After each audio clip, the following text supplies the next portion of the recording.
Hello दोस्तों, स्वागत करती हूँ मेरी कहानियाँ चैनल में। लेकर आई हूँ आज की एक न्यू कहानी नीलिमा पार्ट 10। उम्मीद करती हूँ ये कहानी आपको अच्छी लगेगी। कहानी अच्छी लगी तो इसको लाइक, शेयर और चैनल को सब्सक्राइब करना बिल्कुल मत भूलना। शुरू करते हैं आज की नई कहानी। मैं जो अब कहने जा रही हूँ वह जीजू आप किसी से नहीं कहेंगे, दीदी से भी नहीं। कसम खाइए। देविका ने अपनी हथेलियां आगे बढ़ाई और रुद्र ने उसका हाथ पकड़कर कसम खाई। हमारे कॉलेज में एक मौत हुई थी जिसे किसी ने नहीं जाना। कुछ समय पहले की बात है। वह एक लड़की थी। उसे मार डाला गया, वह भी रेप के बाद। यह तो आपके कॉलेज के अंदर हुआ था जीजू, आपको पता होगा ना। रुद्र को लगा जैसे उसका शरीर ठंडा पड़ रहा है। किसी को कुछ पता नहीं चला। कॉलेज मैनेजमेंट ने इसे आत्महत्या बता दिया था। लेकिन जीजू, आपको पता है मुझे यह सच कैसे पता चला? देविका का सवाल सुनकर रुद्र सोच में पड़ गया। मंगलम ग्रुप के कॉलेज में ऐसी मौत की खबर बाहर गई तो उनकी बदनामी होगी। यह कहकर गौरी ने इसे आत्महत्या में बदल दिया। किसी अखबार में यह खबर भी नहीं छपने दी। विश्वन सर के घर की मीरा की अस्वाभाविक मौत को छिपाना विश्वन सर की भी ज़रूरत थी। जो लोग इसे गॉसिप की तरह सुनते थे उन्हें भी यही पता था कि यह आत्महत्या थी। फिर देविका को ये कैसे पता चला? रुद्र को शक हुआ। तुझे मीरा की मौत के बारे में कैसे पता चला? रुद्र ने अपनी मुट्ठियाँ बीच कर दांत पीस कर देविका से पूछा। उस दिन वहाँ सिर्फ दीदी बहन नहीं मरी थी, मेरी दीदी भी थी। रुद्र को कुछ भी समझ में नहीं आया। डॉक्टर ने आपको दीदी के दिमाग की चोट के बारे में बताया है ना? लेकिन हमने इसे आपसे सिर्फ दीदी की भूलने की बीमारी की वजह से नहीं छिपाया। कुछ और भी कारण था। कुछ और भी कारण है जो हम आपसे छुपा रहे थे। रुद्र ने पूछा। क्या कारण? दीदी के शरीर पर लगी उस चोट को छिपाने के लिए। देविका ने मुंह पर हाथ रखते हुए रोते हुए कहा। नीलिमा को क्या हुआ था? रुद्र ने पूछा। उस दिन प्रोग्राम के बाद मैंने दीदी को बहुत ढूंढा, स्टाफ रूम में, लाइब्रेरी में, पर दीदी कहीं भी नहीं मिली। घर पहुंची तो पता चला कि दीदी तो वहाँ भी नहीं थी, क्योंकि वो घर भी नहीं आई थी। तो मुझे शक हुआ। मैंने फ़ोन किया, बार बार कॉल करने पर भी दीदी ने फ़ोन नहीं उठाया। शाम के 6 बजे मैं फिर से कॉलेज गई, हर जगह ढूंढा। फिर देविका की आवाज़ टूटने लगी। रुद्र उसके पास बैठा था। उसका हाथ पकड़कर बोला, बोल देविका। मैं दीदी के क्लासरूम में पहुंची। बाहर से तो ताला लगा हुआ था, लेकिन अंदर से किसी के रोने की आवाज़ आ रही थी। मैंने क्लासरूम के अंदर जाका, वहाँ मेरी दीदी बिना कपड़ों के, किसी ने मेरी दीदी को रेप करके फेंक दिया था। रुद्र ने अपनी आंखें बंद कर ली। उसने सोचा कि जैसे मीरा के साथ हुआ था वैसे ही नीलिमा के साथ भी हुआ था। मैं डर गई और नीरज को बुलाया। वहाँ फटी हुई साड़ी लपेटकर हमने दीदी को चुपके से हॉस्पिटल ले गए। लेकिन जहाँ दीदी थी वहाँ किसी और की चप्पल भी पड़ी थी। मैंने उसे देखने के लिए फिर कॉलेज गई, लेकिन तब तक सिक्योरिटी और कुछ लोग वहाँ पहुँच चुके थे। दीदी के क्लासरूम में एक और लड़की को बाहर निकाला गया। उसका पूरा शरीर खून से भरा हुआ था। उसका पेट चाकू से चीरा गया था, पर मुझे समझ आ गया कि वह लड़की मर चुकी थी। मैं तो छिपकर सब कुछ देख रही थी। रुद्र को जय सुनकर बर्दाश्त नहीं हुआ। हॉस्पिटल में दीदी को होश आया, लेकिन उसे कुछ भी याद नहीं था। पापा के जाने के बाद दीदी ही हमारी सब कुछ थी। हमने उसे कुछ भी नहीं बताया। हमें डर था कि जिस लड़की को कोई रेप करके फेंक दे, उसे आप या कोई और शायद ही अपनाए। इसलिए हमने आपको भी कुछ भी नहीं बताया। मेरी दीदी बहुत मासूम है भैया, उसे छोड़ना मत। रुद्र ने देविका को गले लगाया, लेकिन तभी उन्हें किसी के भागने की आवाज़ सुनाई दी। रुद्र ने देखा वहाँ कोई नहीं था। उसे लगा कि शायद यह उसका वहम ही था। रुद्र कमरे में आया और नीलिमा को देखा। उसे नहीं पता था कि उसके साथ क्या हुआ था और वह एक मासूम सी जिंदगी जी रही थी। रुद्र सोचने लगा कि आखिर उसने ऐसी लड़की को दुख देने की कोशिश क्यों की। लेकिन उस दिन जो रुद्र ने देखा था, उसका पूरा सच अभी भी उसे समझ में नहीं आया था।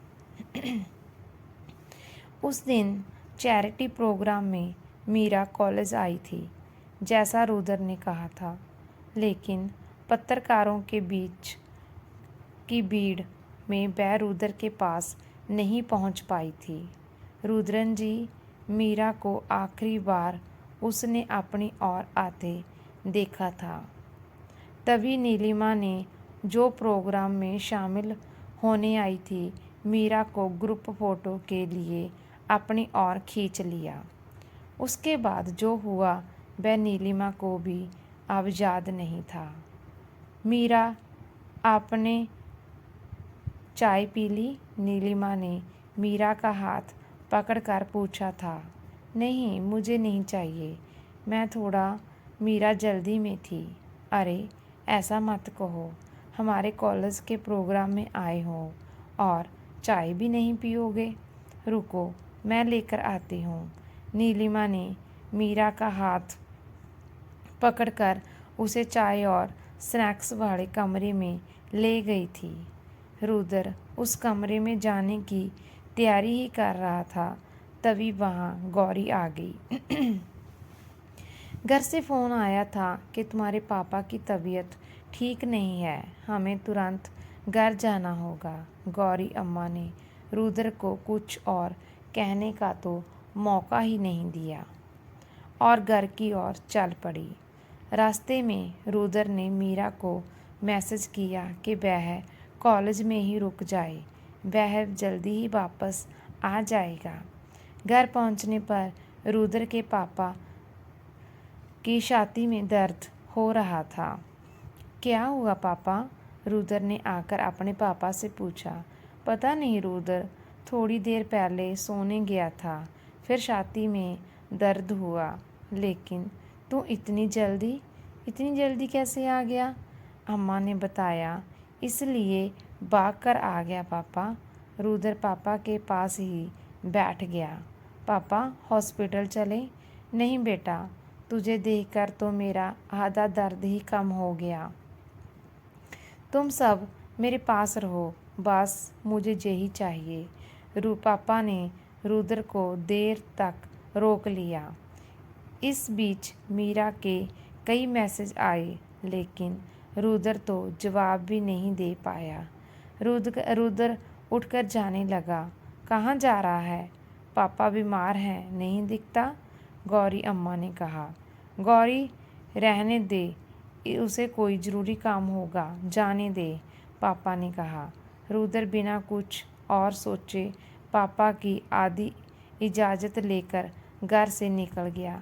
रास्ते में तेज़ बारिश थी, रोड पर जाम था। रुद्र ने मीरा को वीडियो कॉल किया, लेकिन फ़ोन नीलिमा ने उठाया। तुम? रुद्र ने हैरानी से पूछा। नीलिमा चुप रही, उसके हाथ कांप रहे थे। जय फ़ोन तुझे कैसे मिला?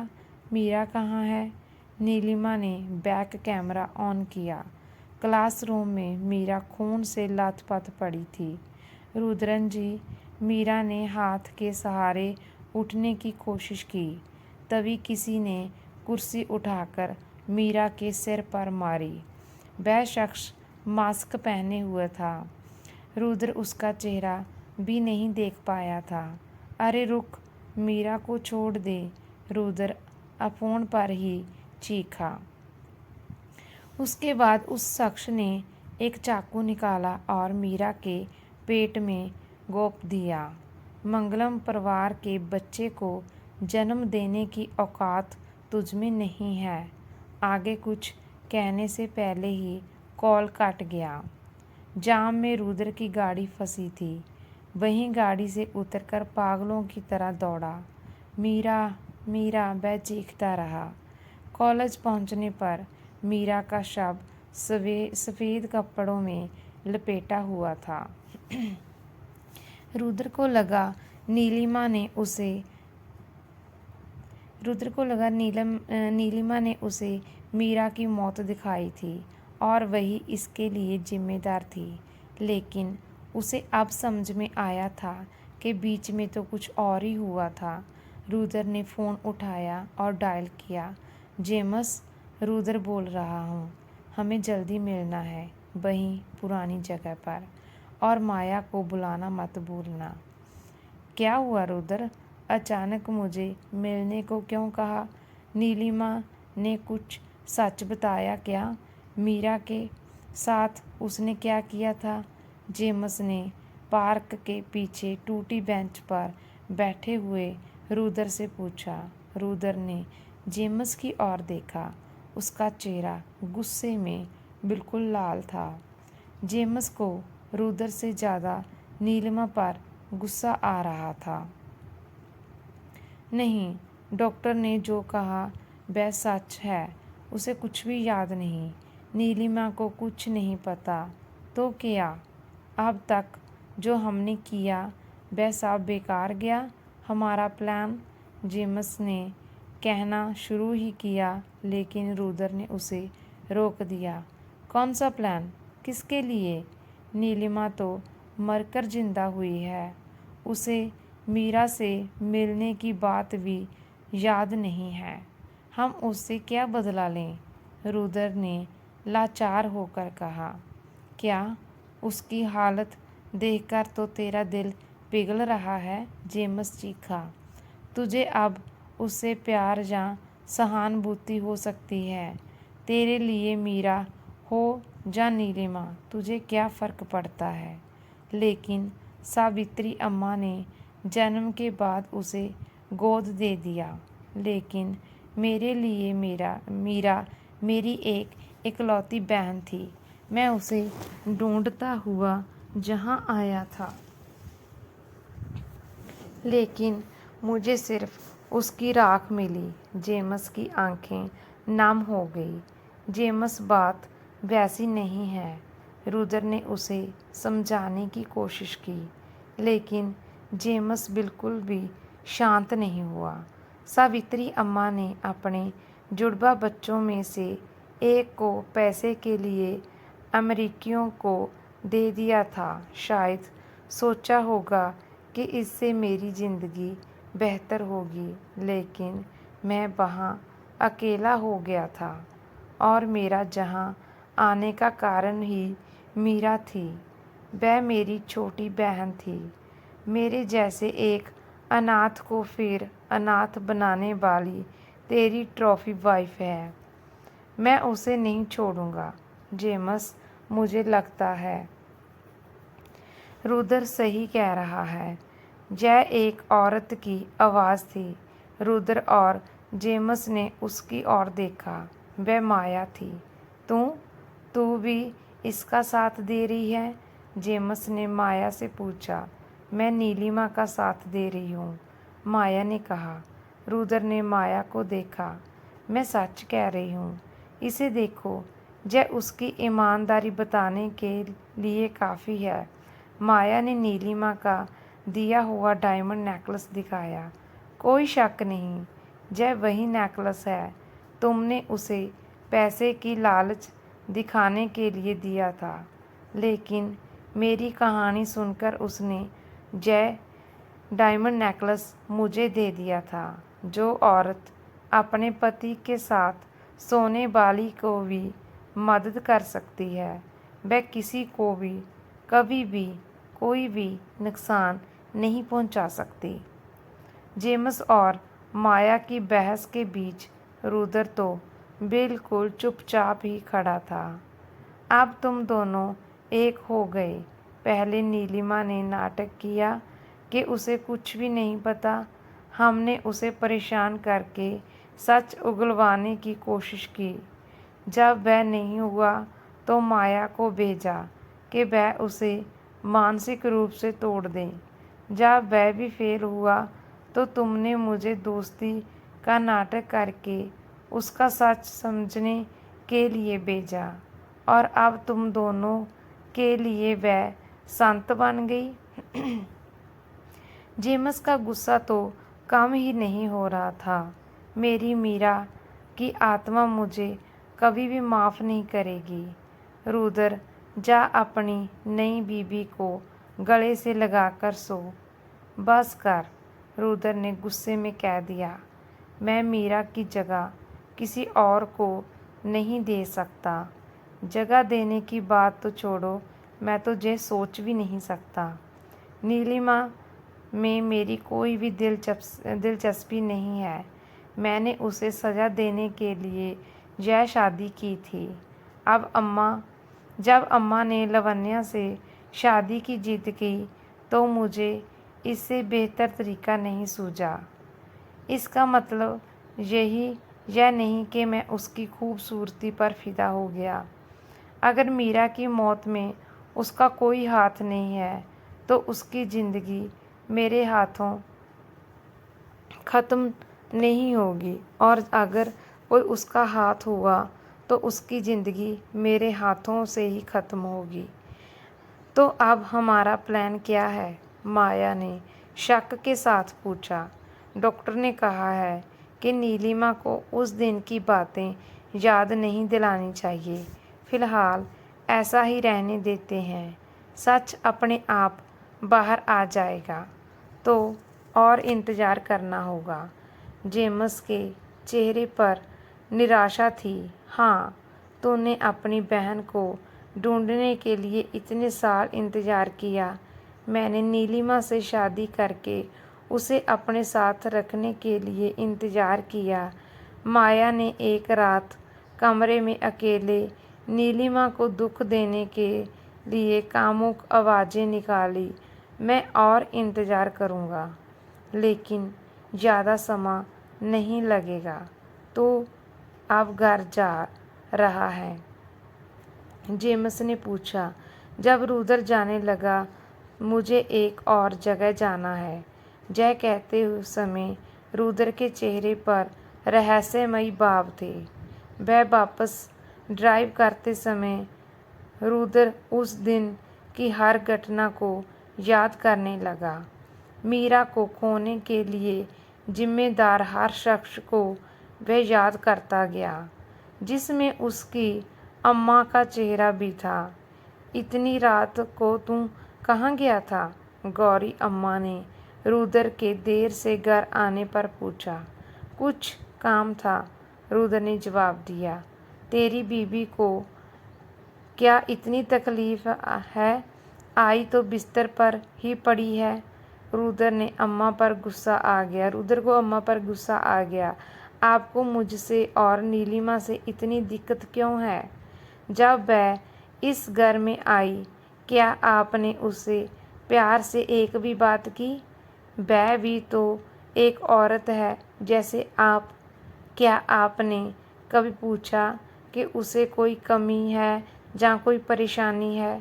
आपको तो बस अपने परिवार का नाम ऊंचा करना है और दूसरों को अपना दिखावा करना है। सच तो ये है कि रुद्र मीरा का नाम लेने से पहले ही रुक गया। तू अपनी अम्मा से बहस कर रहा है? गौरी अम्मा ने बोहे चढ़ाकर पूछा, मैंने इस परिवार और तेरे भले के लिए क्या क्या नहीं किया, और तू क्या लाया एक ऐसी लड़की को जिसे कोई रौंद कर चला गया था। रुद्र को गौरी अम्मा की बात सुनकर बहुत बड़ा झटका लगा। उसे समझ आया कि गौरी अम्मा ने देविका की बात सुन ली थी। क्या मैं कुछ नहीं जानती? वैसे तुझे प्यार करने के लिए एक अच्छी लड़की मिली, लेकिन सुन, मंगलम घर का वारिस ऐसी लड़की के पेट से नहीं जन्मेगा। मैं उसे यहाँ नहीं रहने दूंगी। रुद्र ने गुस्से में अपना फ़ोन तोड़ दिया। चुप रहें। सिर्फ मेरे पापा की बीवी होने की वजह से मैंने अब तक आपकी बातों और हरकतों को बर्दाश्त किया है। मैंने 100 बार कहा है कि लवन्या से शादी नहीं करनी, फिर भी आपकी जिद थी। अब एक बात सुन लें, नीलिमा के शरीर पर लगी गंदगी साबुन से नहीं धुल जाएगी, लेकिन आपके मन की गंदगी को कौन सी गंगा धोएगी? मुझे अब आपको अम्मा कहते हुए भी घिन आती है। रुद्र तेजी से ऊपर चला गया। गौरी अम्मा मूर्ति की तरह खड़ी रह गई। उन्हें नहीं लगा था कि रुद्र कभी उससे इतने गुस्से से भी बात करेगा। ऊपर पहुंचने पर नीलिमा रुद्र का इंतज़ार कर रही थी। रुद्र जी, आप कहाँ गए थे? क्या तुझे ये भी जानना है? रुद्र ने गुस्से में कहा, फिर शांत होकर बोला, सॉरी, कुछ काम था। नीलिमा को हैरानी हुई, क्योंकि शादी के बाद पहली बार रुद्र ने उसे सॉरी कहा था। आपके हाथ में वह क्या है? नीलिमा ने रुद्र के हाथ में एक बैंड देखकर पूछा। कुछ नहीं। रुद्र ने बैंड छिपाते हुए उसे अलमारी में रख दिया। नीलिमा को समझ आया कि वह राखी है, लेकिन रुद्र की आर्या के अलावा कोई बहन नहीं थी। रुद्र कुछ और पूछने से पहले बाथरूम में चला गया। लौटकर वह पहली बार सोफे पर लेट गया। शादी के बाद पहली बार नीलिमा उस रात चैन से सोई, लेकिन यह शांति सुबह तक की ही थी। सुबह नीलिमा आर्या की आवाज़ से जगी। भाभी, जय आपके नाम का पोस्ट न्यूज़पेपर के साथ आया था। नीलिमा ने बिस्तर से उठकर उसे लिया। उसे खोला तो उसमें क्लासरूम में नग्न परी की तस्वीरें थीं। अगर आपको ये कहानी अच्छी लगी तो प्लीज़ इसको लाइक, शेयर और चैनल को सब्सक्राइब ज़रूर करना। इस कहानी का अगला पार्ट हम जल्द ही लेकर आएंगे। कहानी एंड तक सुनने के लिए आपका बहुत बहुत धन्यवाद।